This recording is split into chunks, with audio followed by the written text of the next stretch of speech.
शिक्षा पूर्ण करके अब सारे शिष्यों का गुरुकुल से प्रस्थान करने का समय आ गया था। मणिकंठा चाहते थे अपने आचार्य को कुछ उपहार दें, इसीलिए वो मधु और फल एकत्रित करने घने वन में चले गए। हे माता प्रकृति, हे महान वृक्षों,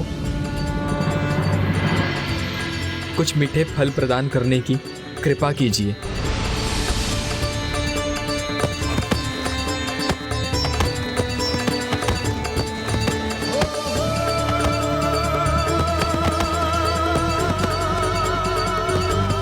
आप सभी को अनेकों धन्यवाद।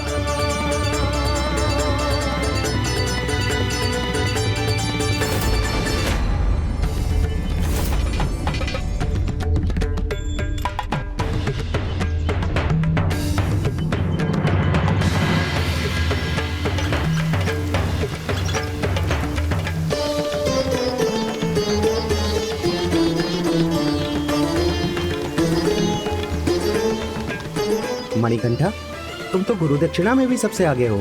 हाँ, तुम्हारी पोटली और पात्र हम सभी से सबसे बड़ी है।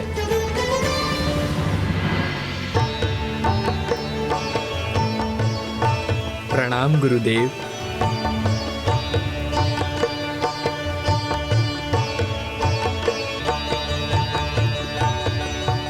गुरुदेव, मेरी गुरु दक्षिणा स्वीकार करें और मुझे आदेश दीजिए कि गुरु दक्षिणा में मैं क्या प्रस्तुत करूं।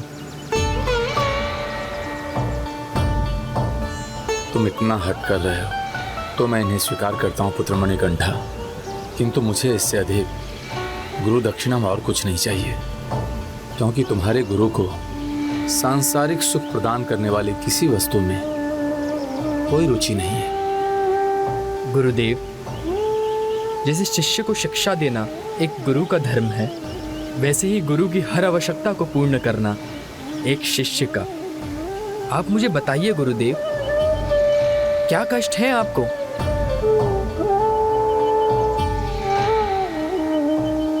और कुछ नहीं पुत्र मणिकंठा, तुम सभी की शिक्षा पूर्ण होते देख रह रहकर मेरे सामने मेरे पुत्र सर्वोत्तम का मुख आ जाता है। मेरे लिए तो जीवन का सबसे बड़ा उपहार यही होता, वो भी सामान्य बालकों की भांति शिक्षा प्राप्त कर पाता, किंतु नियति के आगे सब विवश है, इसलिए तुम्हें चिंता करने की आवश्यकता नहीं। तुम मेरे सबसे प्रतिभाशाली शिष्य रहे हो, इसलिए तुमसे ये गुरु दक्षिणा स्वीकार करता हूं और तुम्हें आशीर्वाद देता हूं कि तुम अपनी सभी इच्छाओं को पूर्ण कर सको। आपका बहुत बहुत धन्यवाद गुरुदेव।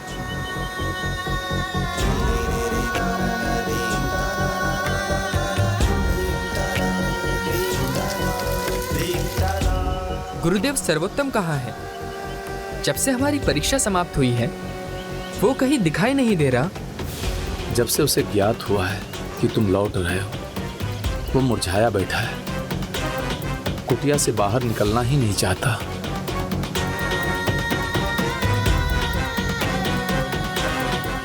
गुरुदेव, एक बार जाने के पूर्व मैं उससे अवश्य मिलना चाहता हूँ।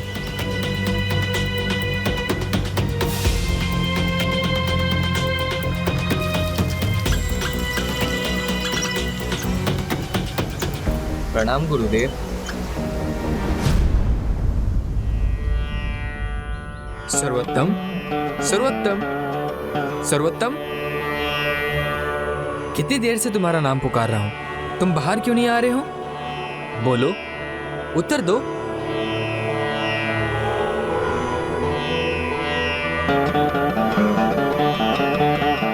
बहुत बोल सकते हो तुम, बस तुम्हें उचित प्रकार से प्रयास करने की देर है। तुम्हें स्मरण है, गुरुदेव ने हमें एकाग्रता का पाठ सिखाया था। गुरुदेव ने कहा था कि ओम का स्वर वहां भी ऊर्जा जागृत कर सकता है जहां कुछ भी ना हो। बस तुम पूरी निष्ठा और एकाग्रता के साथ प्रयास करो। ओम।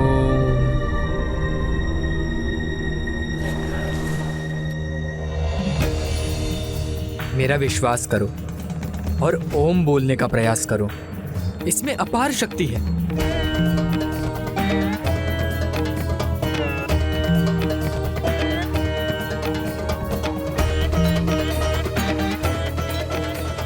बस तुम अभी बोलने ही वाले हो, बोलो।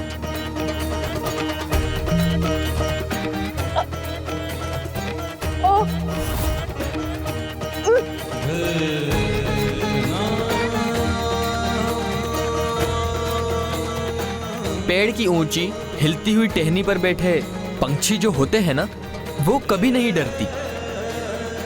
पता है क्यों?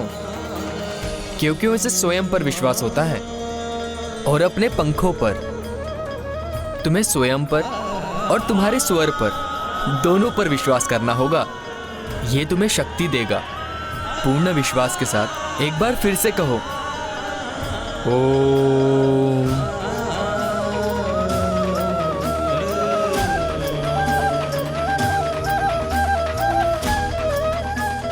बस तुम बोलने ही वाले हो, एक बार पुनः विश्वास के साथ कहो।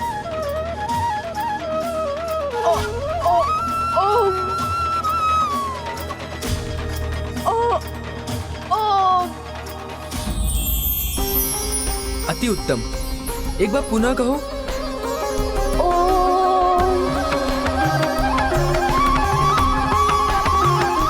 अब कहो, ओम हरि।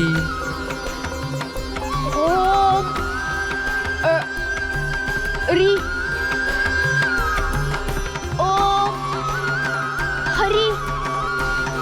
अब कहो, ओम हरा। ओम रा। ओम रा। ओम हरा। ओम हरा।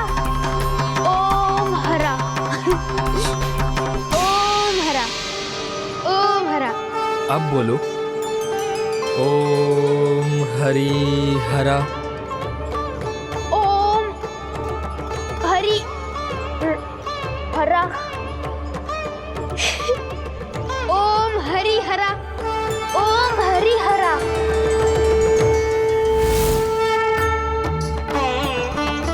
आपने जो उपहार दिया उसके लिए धन्यवाद। धन्यवाद प्रभु, धन्यवाद। धन्यवाद भी कह रहे हो, वो भी बिना मुझे देखे? इसमें कैसा आनंद? प्रभु, मैं कैसे देखूं? मैं देख नहीं सकता। असत्य, सर्वथा असत्य है ये। मैं अभी बोलना सीखा आपके कारण, अब से असत्य कैसे कहूंगा? इतने वर्षों से जब मैं शिक्षा प्राप्त कर रहा था, तुम्हारे नेत्र एकटक मुझे ही देखते थे। आपके दर्शन चाहता था, आपके समान ज्ञानी बनना था ना। तो पुनः प्रयास करो। मैंने कहा था ना, स्वयं पर भरोसा, यही है सफलता की कुंजी। प्रभु, आप सामने पर दिखाई नहीं देते। तुम्हें पूर्ण विश्वास है?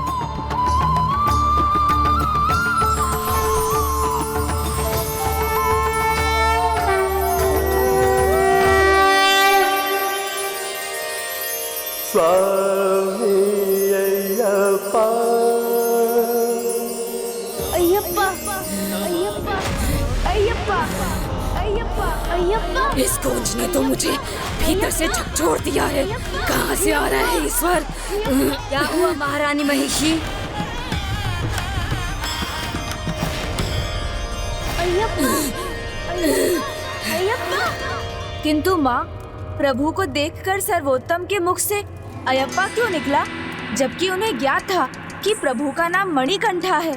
क्योंकि जब उसे दृष्टि प्राप्त हुई तो उसने सर्वप्रथम प्रभु विष्णु को देखा और उसने उन्हें अय्या पुकारा, और फिर उसकी दृष्टि प्रभु शिव पर पड़ी, और फिर उसने अप्पा अर्थात जगत पिता महादेव को पुकारा, और फिर वो अति उत्साहित होकर प्रभु को इसी नाम से पुकारने लगा, अयप्पा। अयप्पा, अय्यप्पा। धन्यवाद प्रभु, वाणी के लिए, दृष्टि के लिए। आप अय्या अर्थात हरि और अप्पा अर्थात हरा के अंश है, ये मैं समझ चुका हूँ। आपको अनेकों धन्यवाद प्रभु अय्यप्पा। विधि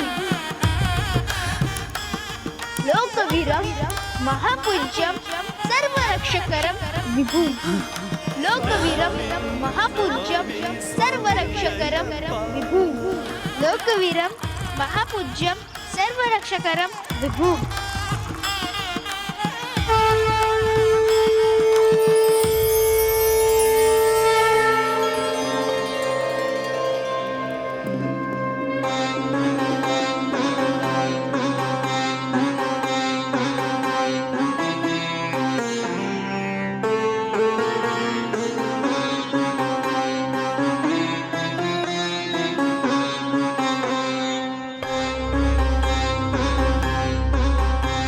स्वामी शरणमयप्पा।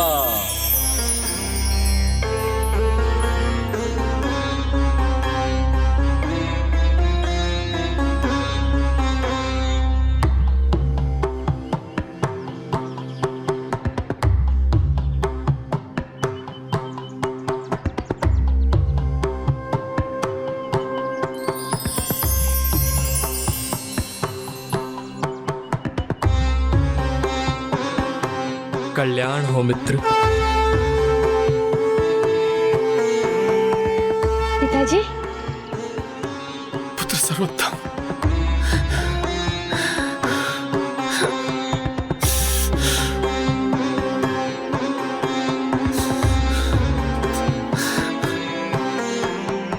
पिताजी, ये मेरे प्रभु है अय्यप्पा।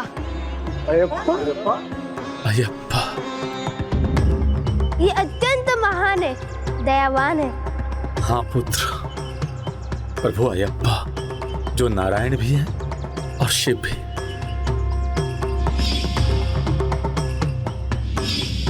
प्रभु अयप्पा की जय। प्रभु अयप्पा की जय। प्रभु अयप्पा की जय। प्रभु अयप्पा की जय। प्रभु इस नाम की गूंज मेरे लिए किसी महासंकट की चेतावनी है महारानी।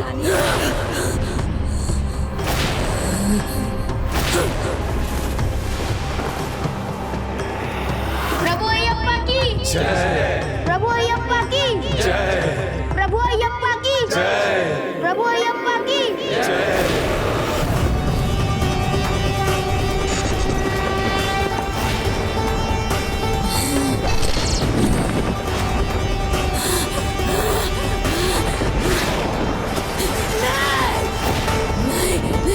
नहीं, ये मुझे आहत नहीं कर सकते।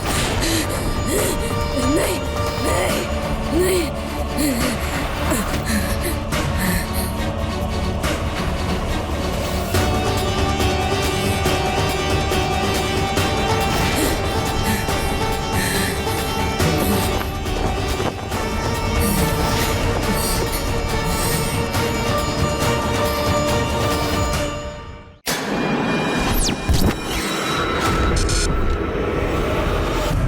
ये अवश्य उन देवताओं का ही कोई छल है। मुझे भयभीत करेंगे, महासुरी महिषी को कदापि नहीं।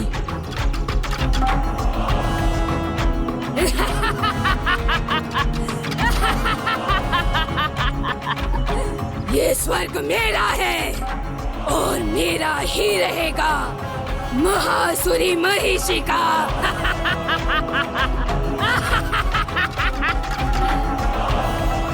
और अपने इस छल का दंड देवता भुगतेंगे।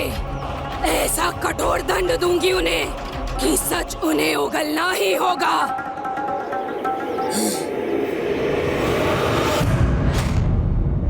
नारायण नारायण। इस दुष्ट को आभास तो हो गया है कि इसका समय अब निकट है। इसके पापों की गागर भरने पर जो इसका वध करने आए हैं वो संपूर्ण रूप से तैयार है।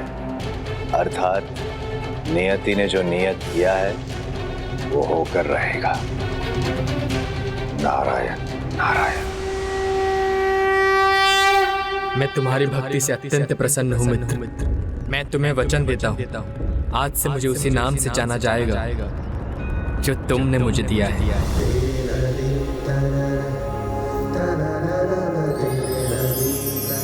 अयप्पा, अयप्पा, अयप्पा। प्रभु, कोई भी गुरु आपके जैसा शिष्य पाकर धन्य हो जाए, इससे बड़ी गुरु दक्षिणा भला और क्या हो सकती है। गुरुदेव, मैं मणिकंठा आज यदि अयप्पा हूँ तो आपके और आपकी शिक्षा का ही फल है। अब अपने शिष्य को जाने की अनुमति दीजिए गुरुदेव। प्रभु, इतना महान कार्य उसका श्रेय ना लेना, ये आपकी दिव्यता ही तो है। मैं स्वयं आपको आपके राजभवन लेकर जाऊंगा।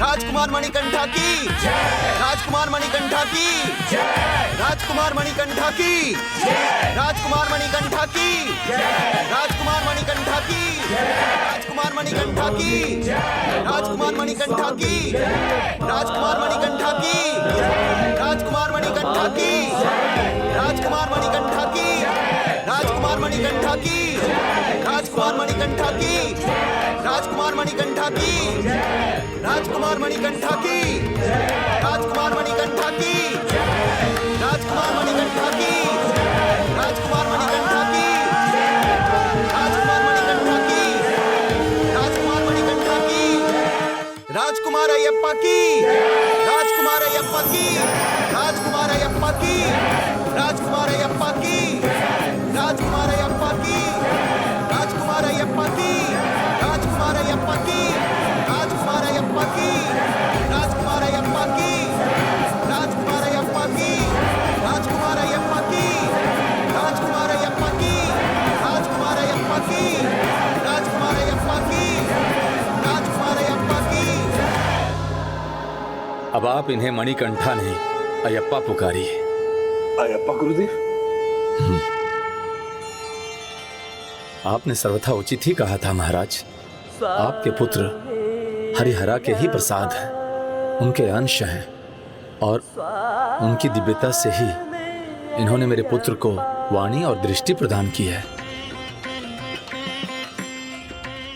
इसलिए इनका नाम अयप्पा पड़ा है।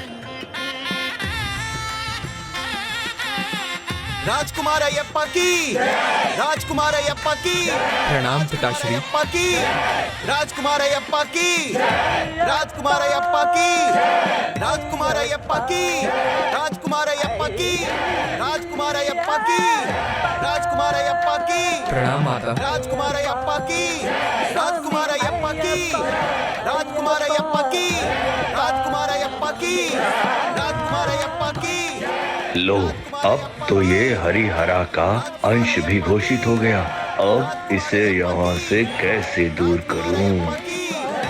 राजकुमार अयप्पा की राजकुमार अयप्पा।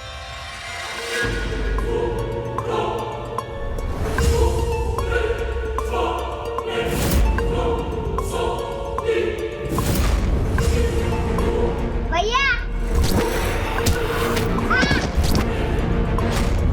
अनुज,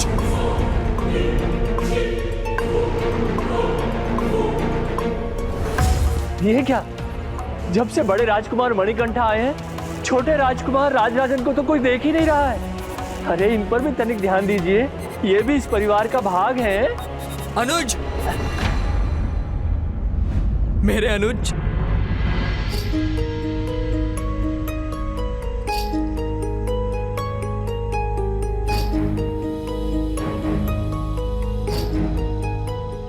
मेरे अनुज, मेरे भ्राता।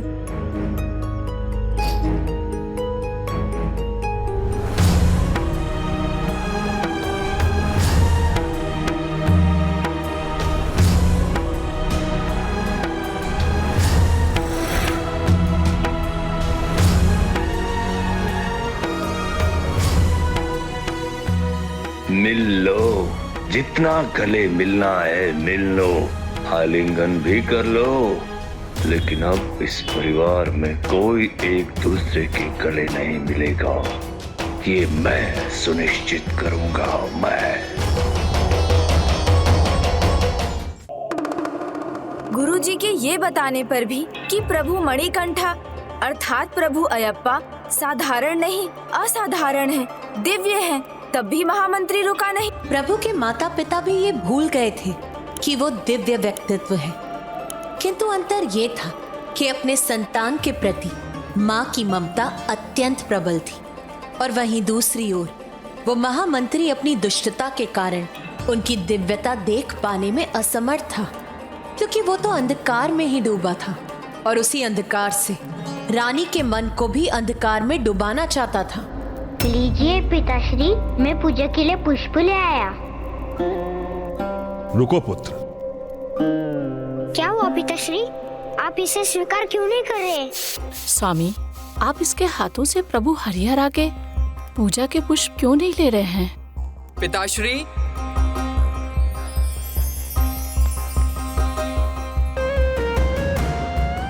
ज्येष्ठ होने के कारण इस पर पहला अधिकार मणिकंठा का है।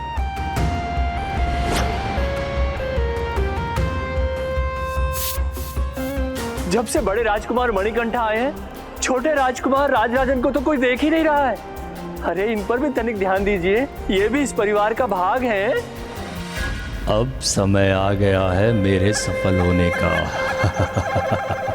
बस अग्नि में तनिक घृत डालने की आवश्यकता है।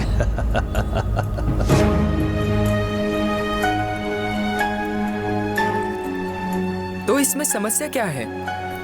माँ पिताश्री मेरी सामग्री का उपयोग करेंगे और हम दोनों तुम्हारी सामग्री से पूजा करेंगे।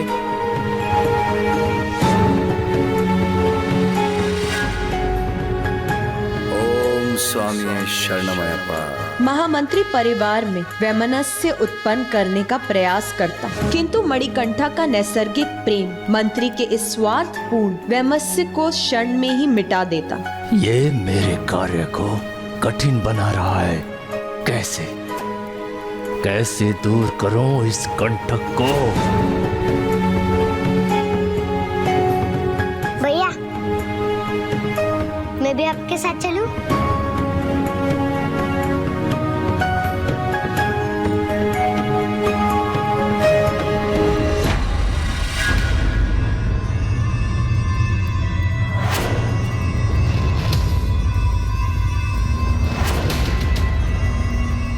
चलिए, ये भी उचित ही है महारानी। छोटे भाई को तो बड़े भाई की परछाई बनकर रहना होता है। अब आपका पुत्र भी जीवन भर यही करेगा। क्षमा करें महारानी, आपका शुभ चिंतक हूं, इसीलिए कटु सत्य कहता हूं। आपने देखा महारानी, महाराज ने क्या किया? मुझे तो बहुत बुरा लगा। क्या आपको बुरा नहीं लगा? आपके सामने आपके पुत्र का तिरस्कार। मंत्रीवर, क्षमा करें महारानी, आपका अपना पुत्र, आपका अपना रक्त, जिसे आपने स्वयं जन्म दिया है, आज उसका अधिकार छीनकर किसी अन्य को दे दिया गया। धीरे धीरे उसके सारे अधिकार छीनकर उसे दे दिए जाएंगे महारानी, जिसे यहाँ होना ही नहीं चाहिए था। मंत्रीवर, अपनी सीमा में रहिए। ज्येष्ठ को उसका अधिकार मिलना ही चाहिए। और महाराज ने कुछ अनुचित नहीं किया। कल वही सिंहासन की शोभा बढ़ाएगा, इसलिए मेरे हृदय को दूषित करने के स्थान पर उसके लिए निष्ठा अपनाइए, क्योंकि समय आने पर आपको उसकी ही सेवा करनी होगी। महारानी,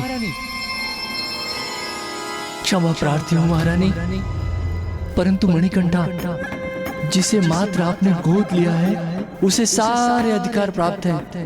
और आपका अपना पुत्र राजराजन, जो आपका अपना रक्त है, उसे कोई अधिकार प्राप्त नहीं। बस इसी चिंता में हूं मैं महारानी। व्यर्थ है आपकी चिंता। महाराज ने मणिकंठा को और उसने अपने अनुज को उपयुक्त अधिकार दिए हैं, और न्याय इस राजवंश की परंपरा है। मुझे कोई चिंता नहीं। महारानी, ये ज्येष्ठ और अनुज का स्नेह कब तक रहेगा? और क्या आप इस स्नेह को सदा के लिए सुनिश्चित कर सकती हैं? क्या आप ये सुनिश्चित कर सकती हैं कि उनकी संतानों में भी ऐसा ही स्नेह रहेगा? नहीं ना? यदि उन्होंने विरोध किया तो आपका एक माँ का हृदय ये कैसे स्वीकार करेगा कि एक के कारण दूसरे का अधिकार छीन लिया जाए? नहीं ना? महारानी, शुद्ध हृदय के माता पिता की संतान का भी हृदय शुद्ध हो, ये आवश्यक नहीं है। यदि राजकुमार मणिकंठा की संतानों में दुष्टता हुई तो दुर्भाग्यवश तब हमें से कोई भी जीवित नहीं रहेगा। परंतु महारानी, हमें उसके लिए अभी से सजग रहना होगा, क्योंकि सत्ता का लोभ व्यक्ति से कुछ भी करा सकता है। महारानी, यदि मणिकंठा की संतानों ने राजराजन और उनकी संतानों का वध कर दिया तो? इसलिए महारानी, अब राजराजन के अधिकारों की रक्षा आपके हाथ में है। जब से बड़े राजकुमार मणिकंठा आए हैं, छोटे राजकुमार राजराजन को तो कोई देख ही नहीं रहा है। ज्येष्ठ होने के कारण इस पर पहला अधिकार मणिकंठा का है। किंतु मैं क्या कर सकती हूँ? कटीला पौधा झाड़ बने उससे पहले उसे जड़ से काट देना चाहिए महारानी। इससे पहले कि मणिकंठा या उसकी होने वाली संतानें संकट बने, उसे समाप्त कर देना ही उचित होगा। और इसका एक ही उपाय है, मणिकंठा का वध। मणिकंठा का वध। मणिकंठा का वध। मणिकंठा का वध। ये क्या कह रहे हैं आप? ये मैं कैसे कर सकती हूँ? आपको कहाँ कुछ करना है महारानी, आप केवल आदेश दीजिए, मैं ऐसा उपाय करूंगा कि ये अयप्पा स्वयं को अपने आप अपने अंत की ओर ले जाएगा। इतना महंगा सुझाव। ये महामंत्री कितना क्रूर है ना, और अनुचित कर्म है ना? धर्म के अनुसार ये तो हत्या तुल्य अधर्म है। जो परिवार को तोड़ने का प्रयास करता है या जो अपने स्नेही जनों को दूर करने का प्रयास करता है, वो तो हत्या के समान पाप करता है। और जहाँ एक ओर उस दुष्ट मंत्री ने एक माँ की ममता का लाभ उठाकर उसके मन में अपनी ही संतान के प्रति विष खोलने का प्रयास किया, वहीं दूसरी ओर अब मैं तुम्हें एक अंतिम अवसर दे रही हूँ। मुझे अपनी पूरी योजना बता दो, अन्यथा मैं तुम्हें इतना कष्ट दूंगी कि सह नहीं सकोगे तुम सब। हमें कितने भी कष्ट क्यों न झेलने पड़े, कोई इसे कुछ नहीं बताएगा।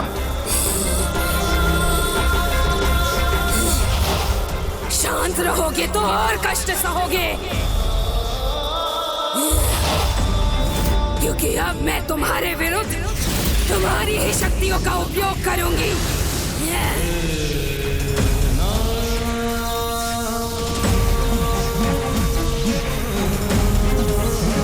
दुष्ट असुरी, तुम कुछ भी क्यों ना कर लो, तुम हमसे कुछ भी ज्ञात नहीं कर पाओगी, कुछ भी नहीं।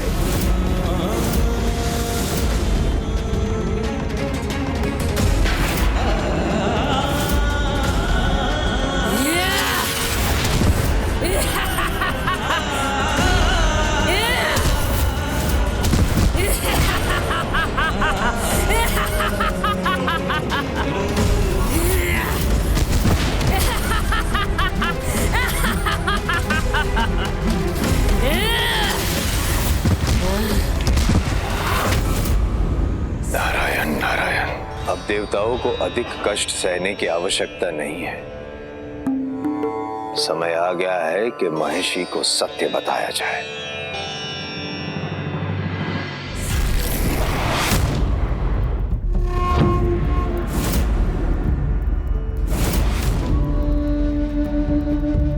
अब समय आ गया है, मेरा समय।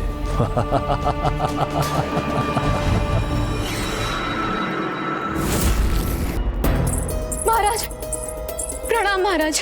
महाराज, महारानी की अवस्था। जय हरिहरा।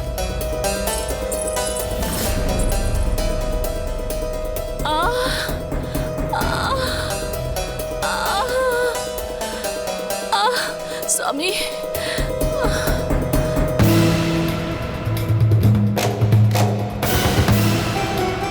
क्या हुआ महारानी, आप कुशल तो है ना? बहुत पीड़ा हो रही है स्वामी, कुछ कीजिए। आप चिंता मत कीजिए माँ। राजवैद्य कहाँ है? कोई शीघ्र जाकर उन्हें बुलाकर लेकर आए।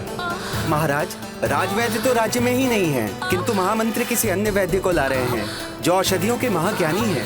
महामंत्री जी, क्षमा कीजिए, महाराज की दृष्टि अत्यंत तीक्ष्ण है, यदि उन्होंने मुझे पहचान लिया तो। आप चिंता मत करो, जब किसी अपने को पीड़ा होती है तो उसके परिवार वाले अपनी सुध बुध खो बैठते हैं। राजा और मणिकंठा की भी यही स्थिति है। इसलिए तुम्हारे वैध होने के इस स्वांग को कोई नहीं पकड़ पाएगा। बस तुम अपना कार्य अच्छे से करना, और इसके लिए तुम्हें उचित मूल्य भी प्राप्त हो रहा है ना। चलो आओ मेरे साथ, आओ। आइए आइए वैद्य जी, शीघ्रता कीजिए, आइए देखिए। प्रणाम महाराज। आइए वैद्य। भोजन में तो ऐसा कुछ ग्रहण नहीं कर लिया था आपने, जिसके कारण पीड़ा हो रही है? नहीं।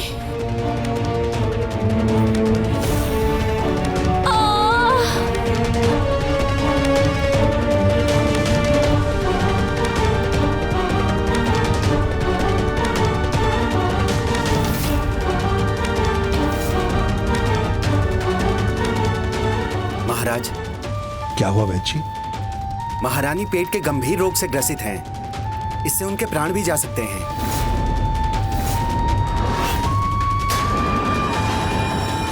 कोई तो उपाय होगा। उपाय है महाराज, किंतु अत्यंत कठिन है।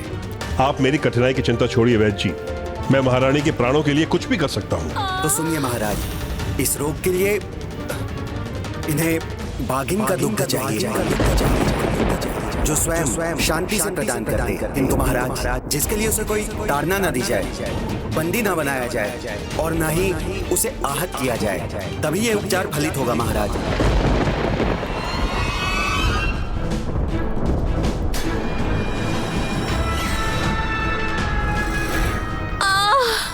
वैद्य जी, आप ये क्या कह रहे हैं? ये कार्य इतना आसान नहीं है।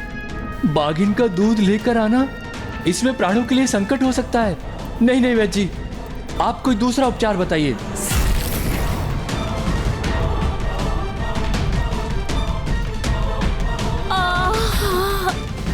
मैं स्वयं जाऊंगा और मैं शीघ्र ही लौट कर आऊंगा। महाराज, आप नहीं जा सकते। महारानी को आपकी बहुत आवश्यकता है। आप मुझे आज्ञा दीजिए, मैं जाऊंगा। मैं अपने प्राणों को संकट में डाल दूंगा। इसकी कोई आवश्यकता नहीं, कोई आवश्यकता नहीं। मैं जाऊंगा। पिताश्री, मुझे अनुमति दीजिए। ज्येष्ठ पुत्र होने के नाते ये मेरा कर्तव्य भी है और अधिकार भी, और मुझ में ये संकट उठाने का कौशल भी है। नहीं पुत्र, नहीं, तुम नहीं। पिताश्री, हमें मेरे बारे में नहीं, माँ की चिंता करनी है। आप निश्चिंत रहिए, मैं शीघ्र ही बाघिन के दूध के साथ लौटूंगा।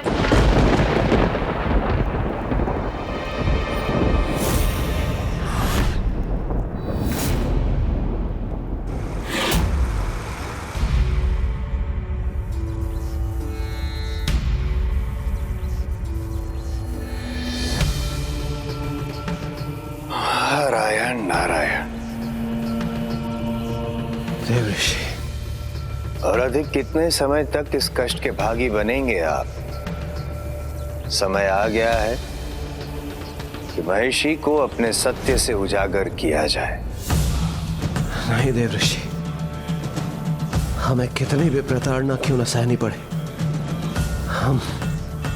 हम उस असुरी को कुछ नहीं बताएंगे। सत्य? कैसा सत्य देवर्षि नारद?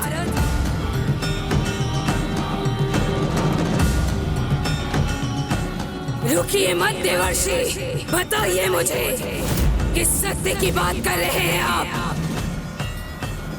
नहीं देवर्षि, देवर्षि से कुछ मत बताना। तुम्हारे काल स्वामी अय्यप्पा की ओम स्वामिये शरणमय्यप्पा, हरिहर सुतने शरणमय्यप्पा, आपद्बांधवने शरणमय्यप्पा। महिषी के कर्मों का फल अब उसे मिलने वाला था, क्योंकि नियति उसे प्रभु अयप्पा के सामने लाने की योजना बना चुकी थी। जहां एक ओर स्वामी अयप्पा वन जाने के लिए तैयार थे और वहीं दूसरी ओर महाअसुरी महिषी प्रभु स्वामी अयप्पा के बारे में जान चुकी थी। महिषी, अब निकट आ गया है तुम्हारा अंत। देवताओं के कष्ट भंजन स्वामी अयप्पा शीघ्र आ रहे हैं, तुम्हारा काल बनकर। नहीं। ये कैसे वचन कह रहे हैं आप देवर्षि? क्या आपको मेरे वरदान के बारे में ज्ञात नहीं? अमर तुल्य है मेरा वरदान, अमर तुल्य। नारायण नारायण। प्रभु कृपा से नारद तो किसी के बारे में वो भी जानता है जो व्यक्ति स्वयं अपने बारे में नहीं जानता। ज्ञात है मुझे तुम्हें प्राप्त हुआ वरदान महेशी एकमात्र महादेव और नारायण के पुत्र के हाथों ही तुम्हारी मृत्यु संभव है। सत्य कहा ना मैंने? एक और सत्य जान लो महेशी, मणिकंठा स्वामी अयप्पा मोहिनी रूपी नारायण और कामेश्वर रूपी महादेव के पुत्र है। ओम स्वामिये शरणमय्यप्पा।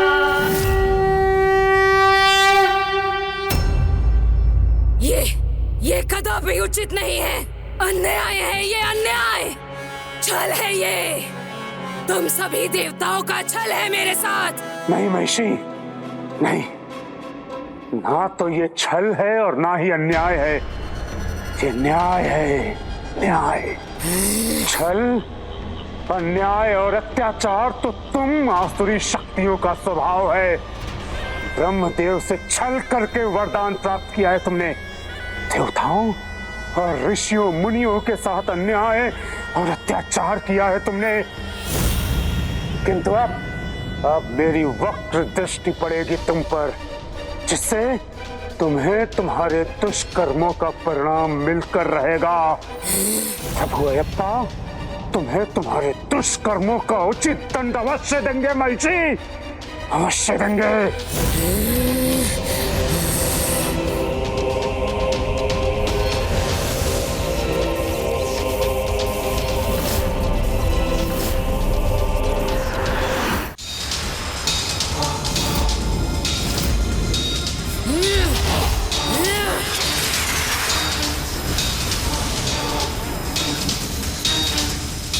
न मुझ पर तुम्हारी दृष्टि पड़ेगी, न उसका प्रभाव होगा शनिदेव।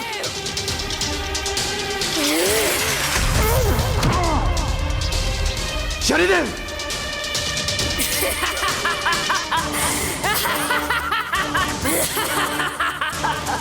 महिषी, मेरी दृष्टि भले ही तुम तक ना पहुंची हो, तब भी समय आने पर प्रभु अयप्पा के हाथों अपने कर्मों का फल भोगने के लिए तैयार रहना।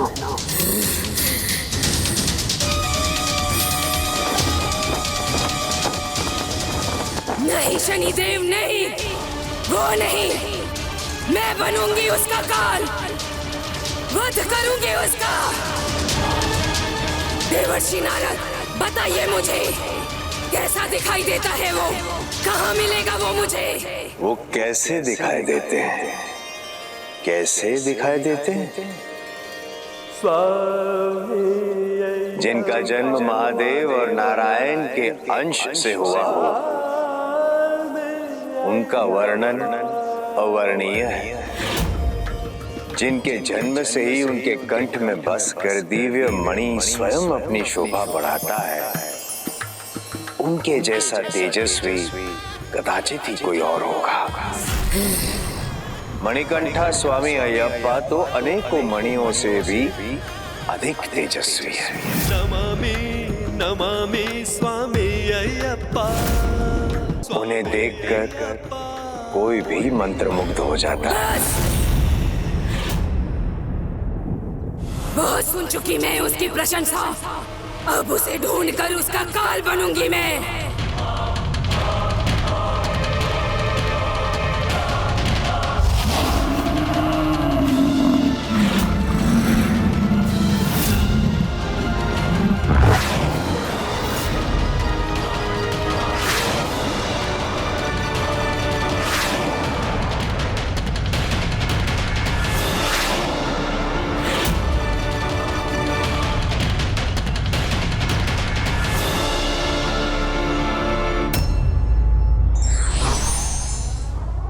कोई व्यक्ति कितना भी सज्जन क्यों ना हो, बुरी संगति उसके स्वभाव में कुटिलता ला ही देती है। धार्मिक वीडियो सबसे पहले देखने के लिए हमारे चैनल को सब्सक्राइब करें और बेल आइकन दबाएं।